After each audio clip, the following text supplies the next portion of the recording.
이사야서 9장 16절 17절 말씀 공독합니다. 이사야서 9장 16절 17절 말씀 같이 공독합니다. 백성을 인도하는 자가 그들을 미혹하니 인도를 받는 자들이 멸망을 당하는도다.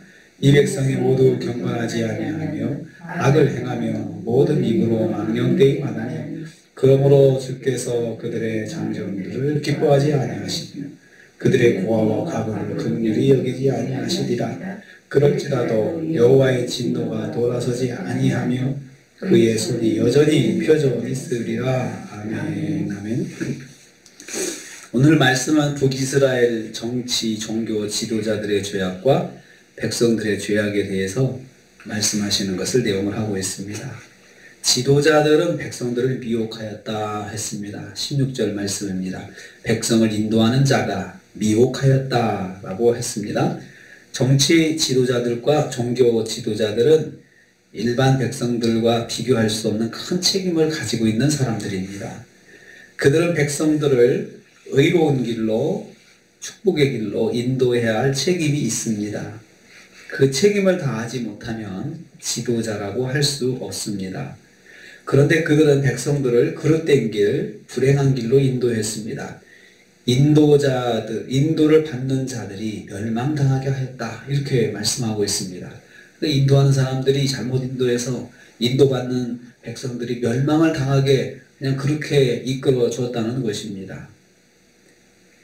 백성들을 그릇된 길, 불행한 길로 인도했습니다. 그래서 지도자들은 심판받아 마땅한 사람들이라고 말씀하고 있습니다. 그러면은 그러한 지도자들은 심판을 받아야 된다 하나님 말씀하시는 거죠. 백성을 멸망의 길로 인도하였기 때문입니다. 그 책임을 지도자들에게 물을 것입니다. 백성들을 잘못 인도하면 하나님께서 그 책임을 그 지도자들에게 물으신다는 거죠. 여호와께서 책임을 다하지 못한 지도자들을 반드시 심판하신다는 말씀입니다. 두 번째로 백성들은 불경건과 악행에 빠졌습니다. 17절입니다. 지도자들의 미혹을 받은 백성들은 죄악된 삶에 빠졌습니다. 그들은 경건하지 아니했다 했습니다. 여기서 경건하지 아니하다는 말은 겉과 속이 다른 위선적인 태도를 말합니다.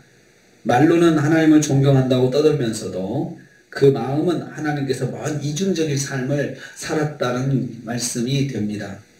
그래서 성전에 나와서 예배는 드려도 평소에는 우상을 섬기고 우상한테 나가서 우상의 말대로 하고 어려운 일이 있으면 점쟁이 찾아가고 그렇게 하면서도 또 성인날 때문에 주일이 되면 또 그 예배당에 나와서 기도한다, 예배한다 이랬던 것을 경건하지 아니하다라고 말을 하고 있습니다.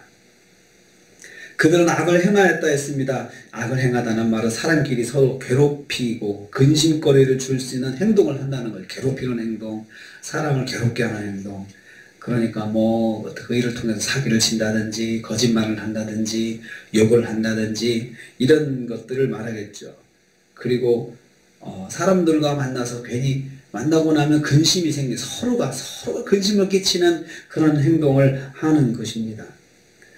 그들은 모든 입으로 망령되이 말했다라고 했습니다. 그래서 망령되이 말하다는 말은 그 동성애와 근친상간 같은 행동들을 죄악으로 여기지 않고 자랑하고 뻔뻔하게 자랑한다는 것을 말합니다.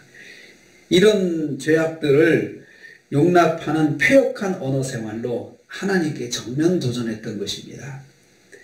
하나님은 불경건과 악행에 대해서는 반드시 심판하십니다. 이것을 쌓아두셨다가 심판하십니다. 그래서 17절 후반 말씀 이렇게 말씀합니다. 하나님의 진노가 돌이키지 아니하신다. 하나님께서 진노를 돌이키지 아니하신다 라고 했습니다. 백성들은 선발된 젊은이들을 통해서 장래의 소망을 가졌습니다. 여기 보면은 그렇게 말하고 있습니다. 그들의 장정을 기뻐하지 아니하신다. 백성들의 장정이라고 하는 젊은 사람들이죠. 아주 똑똑한 젊은 사람들을 두고서 이 사람들한테 우리의 미래가 있다라고 그렇게 소망을 두고 있었습니다. 그렇지만 하나님은 그들을 받지 않으셨습니다. 동시에 하나님은 이스라엘의 고아와 과부들을 긍휼히 여기지 아니하셨다 했습니다. 원래 하나님께서 고아와 과부를 돌보라고 하셨잖아요. 그렇게 말씀하셨으면 하나님 하시고 하나님도 그들을 참 불쌍히 여기시고 도우시고 인도하시는데 그러한 고아와 과부들을 하나님께서 긍휼히 여기지 아니하신다. 돌보지 아니하시는 거죠. 왜냐하면 그들도 하나님을 기쁘시게 하는 삶을 살지 않았기 때문에 그렇습니다. 그러니까 하나님을 기쁘시게 하는 삶을 살 때 긍휼을 입는 거지, 하나님을 기쁘시게 하는 삶을 살지 않으면서 나는 가난합니다, 나는 불쌍합니다, 그렇다고 해서 하나님께서 은혜를 베푸시는 건 아니라는 겁니다. 여호와의 진노가 불쌍한 처지에 빠진 하나님의 백성들에게 내릴 것입니다. 쉬지 않고 철저하게 내리실 것입니다. 여호와께서 손을 들어 계속해서 이스라엘을 심판하실 것입니다. 그 말씀 보면 그렇습니다. 손이 여전히 펴져 있다. 여호와의 진노가 돌아서지 아니하신다. 웬만큼 진노하셨으면 좀 풀리셔야 되잖아요. 안 풀리시는 거예요, 하나님께서. 그것은 하나님께서 너무너무 화가 나셨다는 겁니다.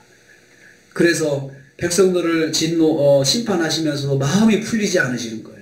마음이 풀리지 않고, 그래서 이제는 그만둬야 되겠다, 그런 마음도 안 생기시고 계속해서 손을 들어서 그들을 진노하신다는 거죠. 그만큼 하나님께서 마음이 상하시고, 그만큼 이스라엘이 악하게 선지자들을 보내도 듣지도 않고 선지자들을 죽이고, 하나님께서 그렇게 어르고 달래고 그러셔도 백성들이 눈 하나 깜짝하지 않고 돌아서지 않고 오히려 하나님을 대적하는 삶을 살았다는 것입니다. 그래서 하나님께서 참으실 만큼 참으셨기 때문에 더 이상의 자비가 없게 될 것이다, 이렇게 말씀하고 있습니다. 그래서 하나님의 은혜를 받을 만한 때가 있다라는 말을 합니다. 하나님의 은혜를 받을 때가 있습니다. 기회가 있습니다. 그때 하나님의 은혜를 붙잡아야지, 그때 버티면서 자기 고집을 부리고 하나님 말씀 불순종하고 그러면 하나님께서 마음에 많은 그 분노를 쌓으시는 거죠. 때를 놓치지 말아야 합니다. 은혜 받을 만한 때, 내게 감동을 주시고 내게 말씀을 해주시고 내가 돌이킬 수 있도록 하나님께서 역사하시고 인도하시고 하는 그 때를 놓치지 말고 그때를 붙잡아야 됩니다. 하나님, 아이고 잘못했습니다, 주님 용서해 주옵소서, 이렇게 해야지. 지금 이스라엘처럼 끝까지 버티고 더 오히려 세상을 더 의지하고 사람들을 의지하고 이러면서 그들에게 소망을 두면서 하나님께서 그렇게 하셔도 우리는 살 수 있어, 이렇게 자만할 때 하나님께서 속독하게 하나님 심판하신다는 것입니다. 은혜 받을 만한 때에 은혜를 받아야 됩니다. 주님께서 내게 말씀해 주시고 깨닫게 하실 때 아멘 하고 붙잡아야 됩니다. 그렇게 깨달음이 있고 영의 눈이 열리고 영의 마음이 열리고 영의 귀가 열려서 오늘 하루 말씀 듣고 순종하는, 승리하는 하루가 되시기를 주님의 이름으로 축복합니다. 주님 감사합니다.